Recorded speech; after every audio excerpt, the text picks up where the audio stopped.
raises. Yeah. And there was much rejoicing. Cheers, yes! And so that comes under the storytelling category of slurpage. And fiction. Oh. Yes. Slurpage and fiction, hoping that the two, that the slurpage will create bring truth. about nonfiction. Create truth at that Create point, nonfiction. which would be great. Welcome to PTI, boys and girls. In today's episode, baseball season begins. Doc won't be leaving for the Lakers, and Grant Hill joins us for 5 good minutes. But we begin today with the biggest star in college basketball, Zion Williamson, and the question of what is success for him.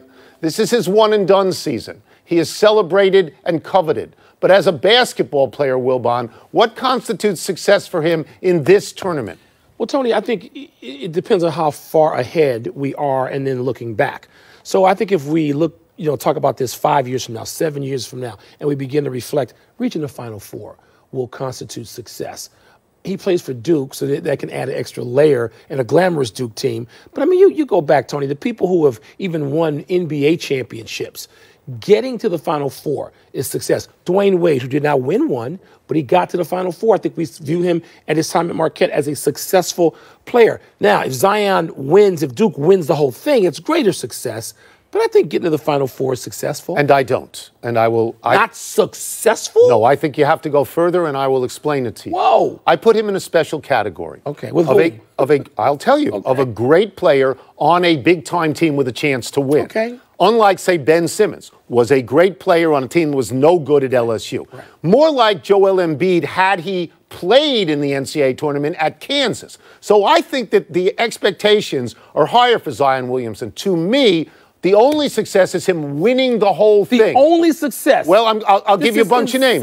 Lou Alcindor. Okay. Bill Walton. Yeah. Had to win. Yeah. Ralph Sampson, who we like very much. Win, but didn't when win. he was successful in college, Chris you don't Webber think that was success. Didn't win. But they had successful college Patrick careers. Ewing, I'm talking about this. Patrick Ewing won. There's multiple years for those guys. Yeah. He's only got this one. Patrick Ewing won. So he's got to be Carmelo Anthony or nothing? Well, again, because you're on a team with the pedigree, more is expected, like and he's the best Isaiah player. He and won. Magic.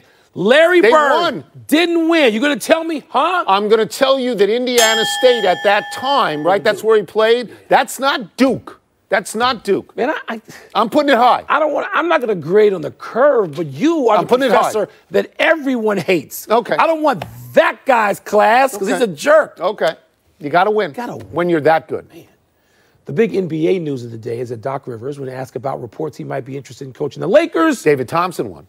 Just to tell you that. Go ahead. Told reporters today he had verbally agreed to a contract extension to remain coach of the Clippers.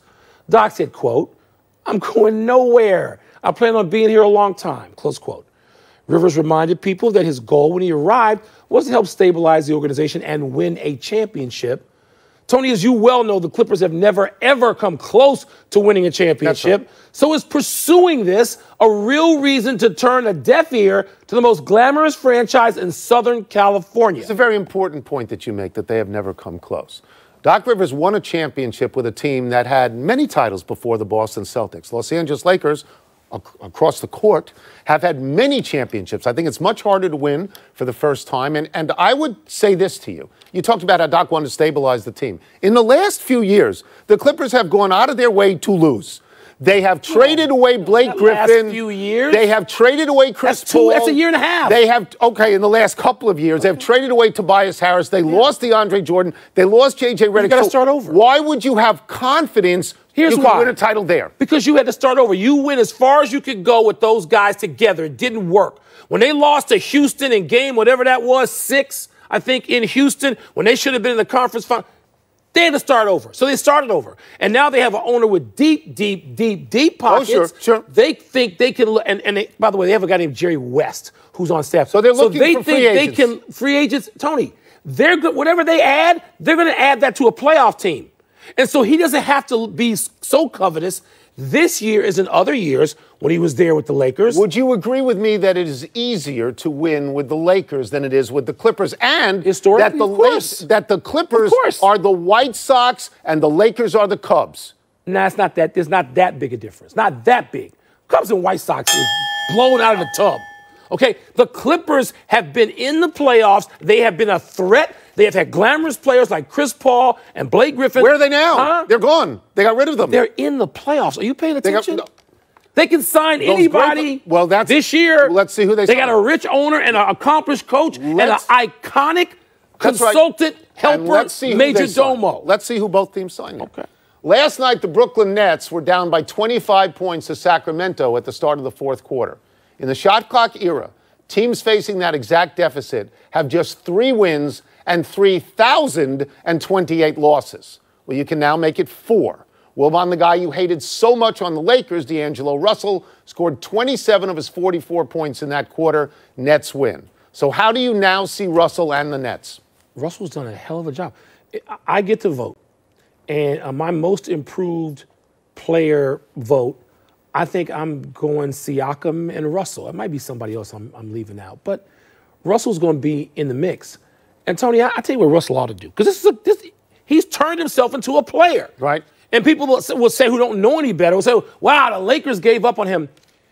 Tony, Russell ought to pick up the phone at some point. If he should get on a flight, he should go to California. He should find Irvin Johnson, and he should thank him for setting him up so he could save his career and maybe his life.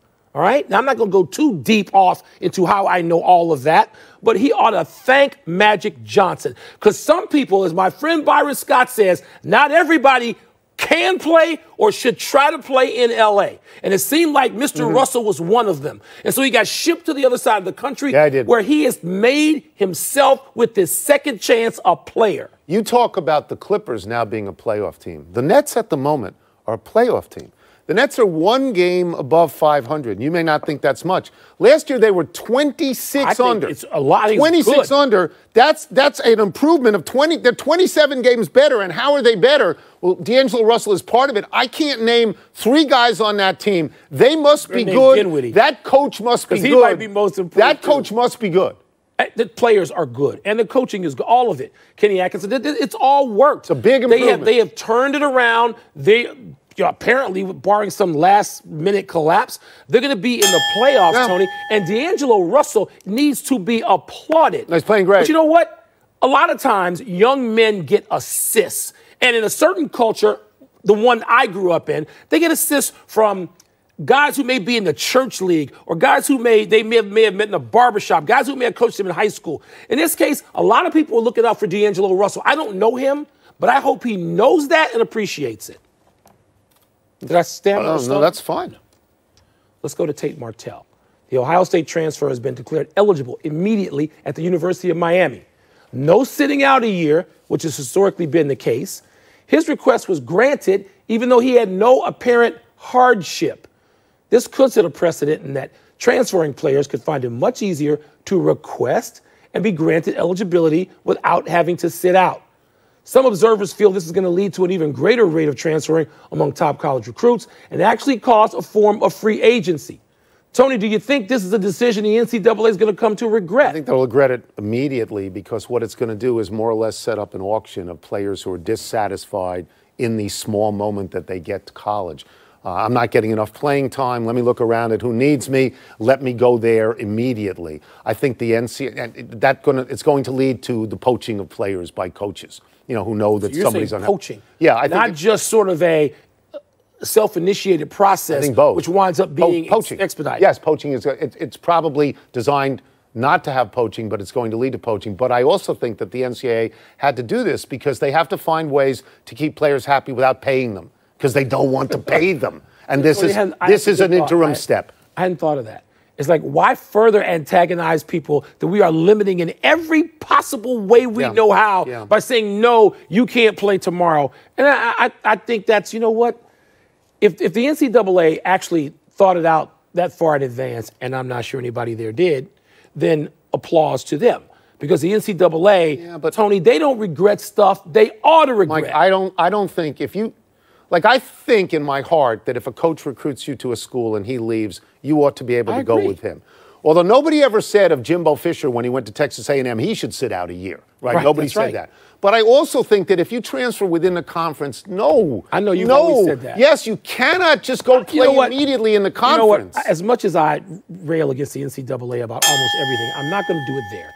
In conference, fine. It still gives you dozens of schools, even in the Big Five conferences, you can transfer to. So I sort of agree with you. The Major League Baseball season opened today. Did you know that, Wilbon? No. I found out at 5:30 this morning. I was looking for SportsCenter, and I landed on the Seattle Mariners and Oakland A's playing in Japan in a regular season game. Now, that's not Tampa? That place is as ugly as the Tampa Ray Dome. The poignant moment of the game was when Ichiro was taken out in the 4th inning to thunderous applause.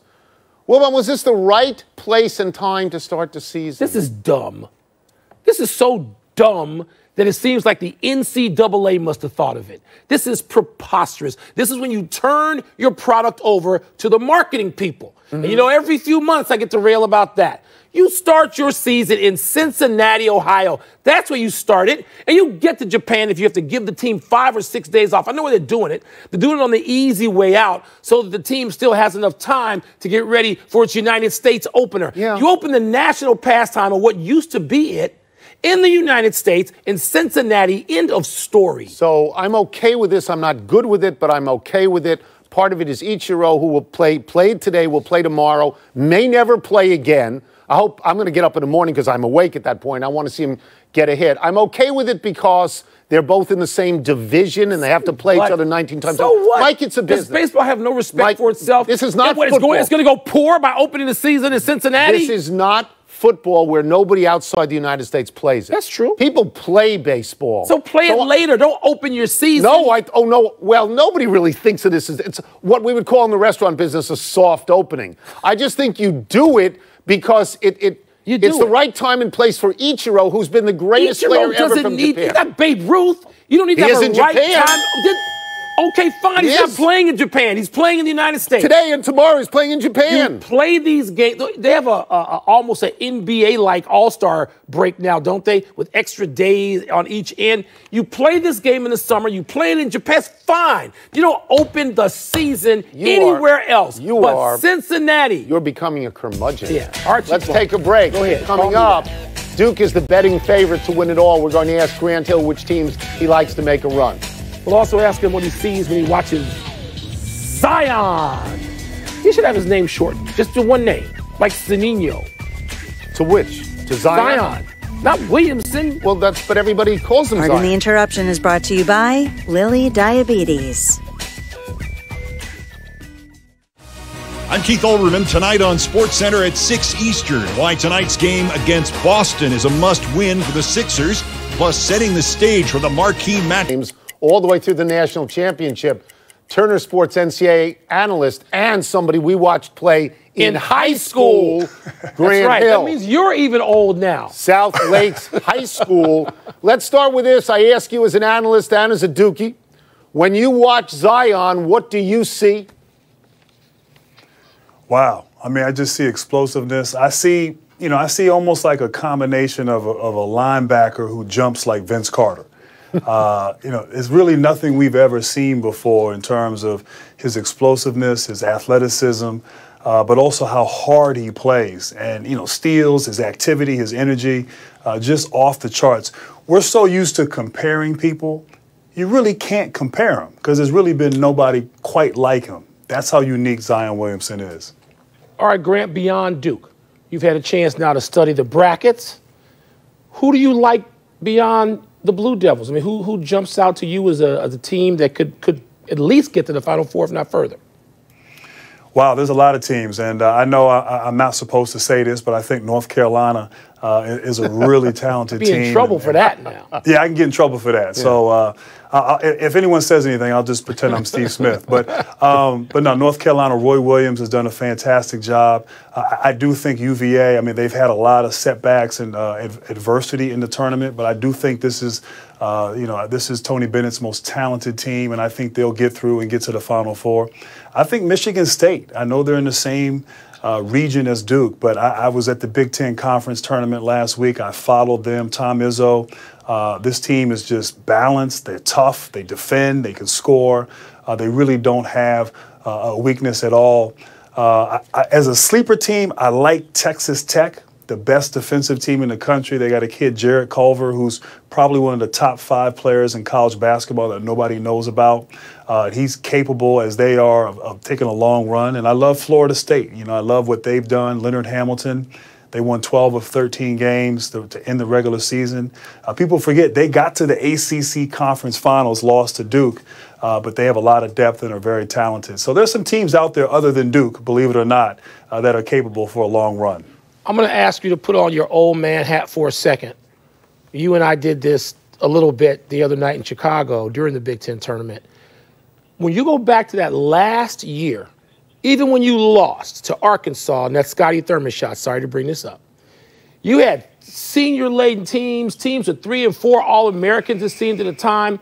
And when you're watching now, Grant, you played then, but you're watching now, this one-and-done era, are these guys any good?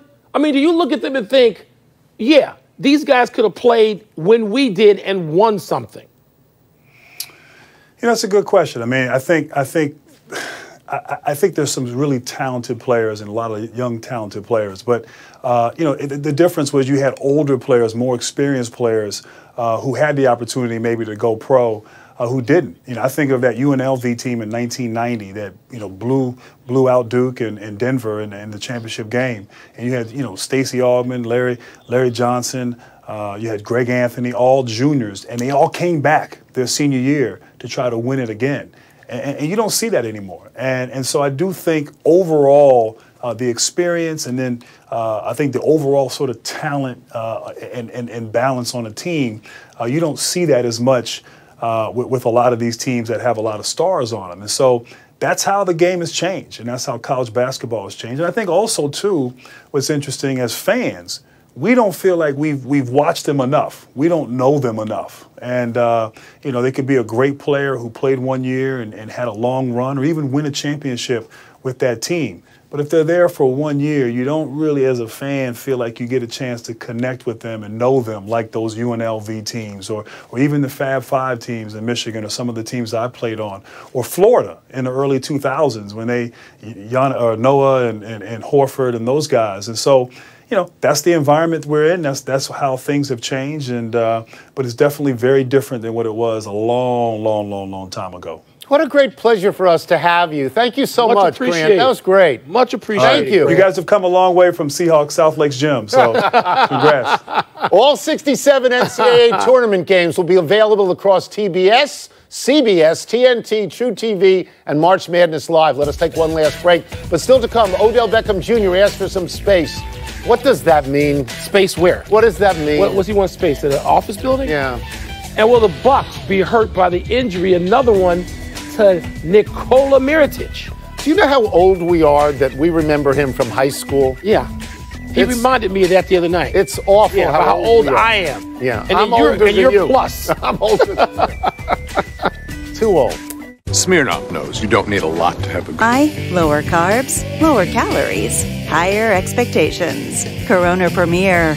Enjoy the view. Happy time, people. Happy 26th birthday, Sloane Stephens. It's still hard to get noticed in American tennis while Serena Williams is playing, but Sloane Stephens won the U.S. Open in 2017, got to the finals at the French Open in 2018. Other than that, she's finished up the track.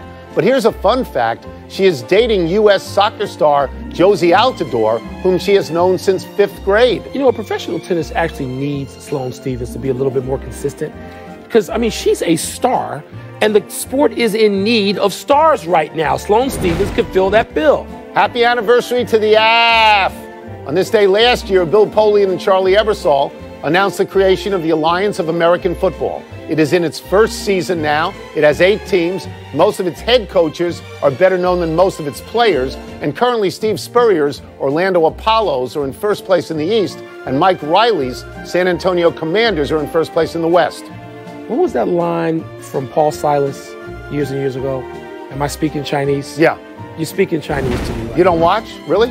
Happy trails, Clay Matthews, the long-haired, long-time Packer linebacker, headed to the Los Angeles Rams on a 2-year, $17 million deal. This is likely the end of his commercials with Aaron Rodgers, but being back home in Hollywood, Matthews' endorsement star may shine brighter than ever. I don't know, Tony. When you're a football player, you got guys, you got to say your whole name unless you're with Aaron Rodgers. No, he's got the hair. That's what I think helps him. He'll be saying his whole name, like Brian Arakpo. But he went to, saying, like he's a USC kid. I'm Clay Matthews, football All-American. Nobody knows who these guys are unless they're quarterbacks.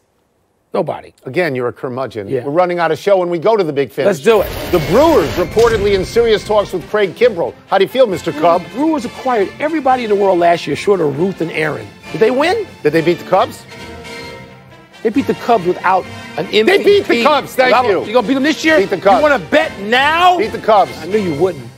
The White Sox gave minor league star Eloy Jimenez a 6-year, $43 million deal. Too soon? Not a single at bat in the majors. They must love this kid. Bucks forward Nico Mirotic out 2 to 4 weeks with a fractured left thumb. Is that a big loss? Yeah, you piled that on top of Brogdon. Now you've lost like 30 points a game. Odell Beckham asked everyone to give him some space, back off for a few days so he can gather his thoughts. I like that. Gather his thoughts? Yes. Needs space. Cleveland Browns are a much better team now than the Giants were going to be this season. Already. Last one, 2 play-in games tonight. North Carolina Central versus North Dakota State. St. John's, Arizona State. Who you got? North Dakota State, I don't care about that game, but Chris Mullin, I love Chris. Out of time. Try and do better the next time. I'm Tony Kornheiser. Some boy that gets a semi-local, Arizona State, Sun Devils. I'm Mike Wilbon. We're off till Monday, Knuckleheads. You can get the PTI podcast on the app, Apple Podcasts. Good night, Canada. It's a ball weekend.